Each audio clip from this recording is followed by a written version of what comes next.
Hello, it's Heather Joy with Perfectly Curated Life, and it is Christmas Eve, and today we're going to do a quick tutorial on tie-dye cookies. Now, I have already baked my cookies, and I will post the recipe that I use, but this tutorial is really about decorating the cookies, not baking the cookies. So I made these from scratch, but you could very easily use store-bought slice and bake cookies. But as I said, I will post this recipe. It only has 6 ingredients. It's very easy, straightforward, and delicious. So that's how they look. We're gonna set these down for just a moment so that we can prepare our frosting. So the frosting calls for just 4 simple ingredients. We have 2 cups of powdered sugar or confectioner sugar. I'm going to use just a pinch of sea salt or kosher salt, whatever you have, a couple of tablespoons of whole milk, and then food colors. If the recipe actually calls for powdered food color, I don't have that and I wasn't able to find it, so I'm going to use both gel food color and liquid food color. So the first thing that I want to do is take a whisk or a fork and just try and whisk the powdered sugar a little bit to make sure there are no huge clumps. You can also sift this before you put it into the bowl, and that will help. But when the frosting is made, it should have the consistency of heavy cream, and you do not want any discernible lumps in it. So I'm going to start out by adding in 3 tablespoons of milk. Actually, let's start with 2. You really don't want this to get too runny. So that's the first step. I'm just putting in the milk. You can see that there.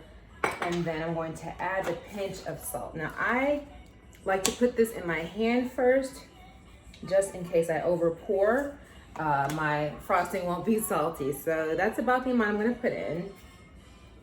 And I'm just going to start to whisk this. Now, at first, it'll seem like the powdered sugar is overpowering the milk, but as you start to mix it and the sugar starts to dissolve, you'll see it's going to be nice and creamy. So you can already see it coming together. You don't want the powdered sugar to fly all over the place, so you need to kind of take your time with this and go slowly, just incorporating that powdered sugar. Now, I can already tell that I'm going to need more because this is quite thick and I don't want the final frosting to be that thick. So I'm going to add in 1 more tablespoon of milk. And in the back we have just some nice Motown and soul oldies Christmas carols. Cannot believe it's already the 23rd of the month. The year's effectively over. I have trouble distinguishing what happened from year to year normally. So if something happened in a decade, for me it kind of all runs together. But I know for a fact that I will remember the particulars of 2020 in granular detail because it has been such a crazy ride this year. So I'm thankful for the lessons, but this one won't get on its way a moment too soon. Okay, and you can see that we have a little bit more powdered sugar to add in, but it's really coming together. And then once all that sugar is incorporated, you really want to beat it more vigorously because you're not going to have the risk of the powdered sugar coming up in your face, and you really have a chance to get all of the clumps out. One other ingredient that you'll want to get if you have it is a toothpick, because when we decorate these cookies, there can sometimes be little air bubbles, and you're going to want to get those air bubbles out. Okay, so this is the consistency that we have now that all of the milk has been incorporated with the powdered sugar. So I'm going to add a little bit more milk. This is now tablespoon 4. We can use up to 6. Probably going to do 5 just to be on the safe side. Give us a little bit of wiggle room. We don't want it too thin, but we don't want it so thick that you can't really get it to stick to the cookies. So once this is all mixed together, we're going to divide it into 3 different bowls. Now for these tie-dye cookies, you can use only 2 colors if you want. I would not recommend more than 3 just because it'll probably make the cookies kind of muddled looking, and you really want these colors and these tie-dye cookies to kind of stand on their own. Okay, so it looks like 5 was the magic number. So it's nice and runny, but there's some body to it. So I'm just gonna give this a little bit more of a stir to make sure we don't have any clumps that will mar the nice surface of our finished cookie. Okay, so you can see that it's kind of runny. Now I have 3 bowls. In one bowl, I'm going to put about 1/3 of this.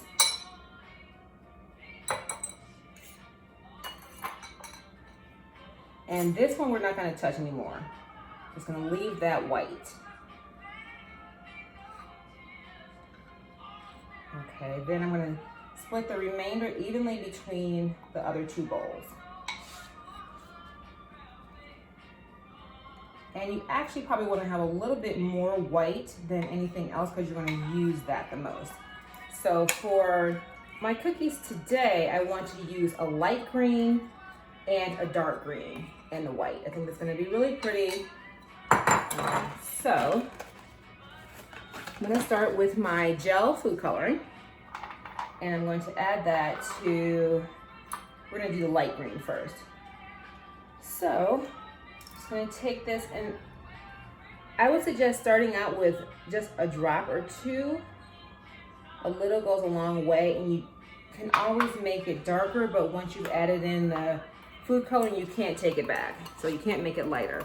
And I want this to be kind of like a light mint pistachio kind of color. And so I'm just gonna stir it until there are no streaks left, and then leave it alone, okay? So that's our light green, right? That's perfect. Now, I did 2 for that, so I know I can at least do twice as many for the darker green, and then we'll add from there. So 1, 2, 3, 4, and I want this to be kind of like evergreen color.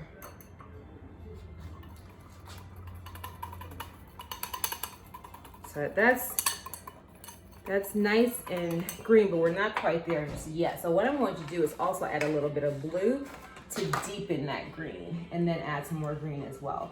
And you can play around with these colors.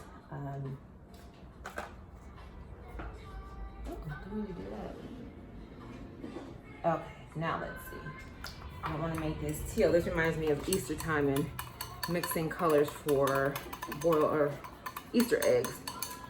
So now you see, now we're talking. I'm going to add a little bit more green, and then we'll be ready to start putting these cookies together. And the thing I like about this, especially if you're going to be doing this with your family, is that it's kind of impossible to get this wrong. There's no wrong way to do it. You have so much room to express creativity through how you swirl the colors and how you put the color combinations together.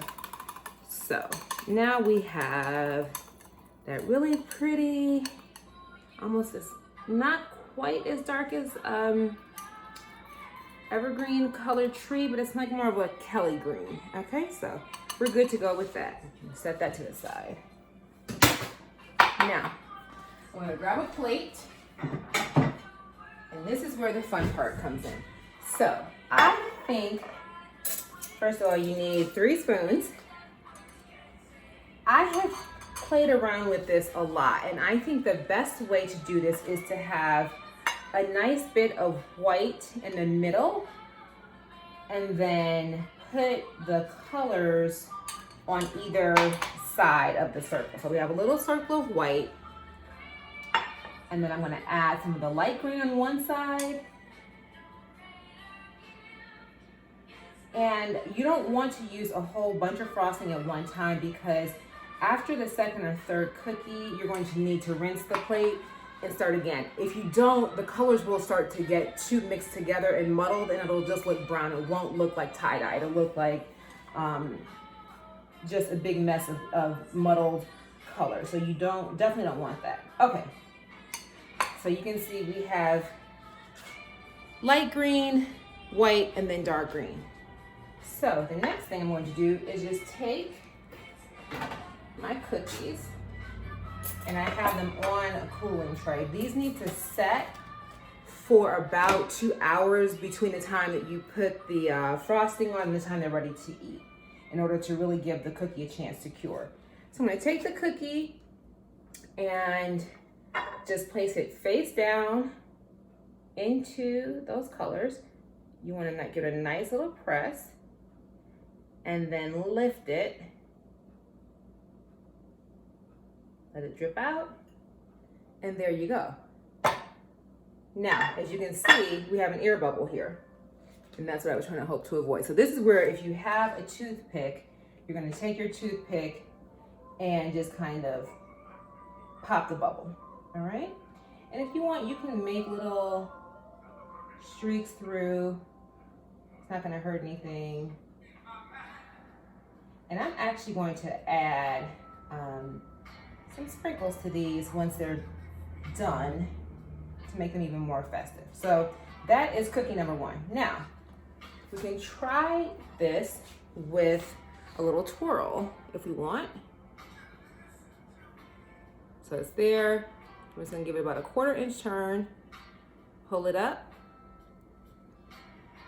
And none of these are going to be the same, okay? So that's it. You just keep doing that. I'm gonna do one more in this batch, and then I'll start again, because again, you don't want those colors to get muddled. And if you decide that you want to change up the colors, that's fine too. You could probably make, with this, the green is not going to be able to change that much, but you could add more blue to it and kind of make an aqua. Okay, and with this one, see, I made a little mistake. I need to press this down and make sure that the frosting is touching the edges of the cookies. That's really important, because you don't want the frosting to just be in the middle. Okay, so one thing I will caution you about as you start to make your own cookies is make sure that you let the cookies cool entirely before you start to decorate them. Take them out of the oven, let them cool for 10 minutes, transfer them to a wire rack, and then let them cool for like an hour.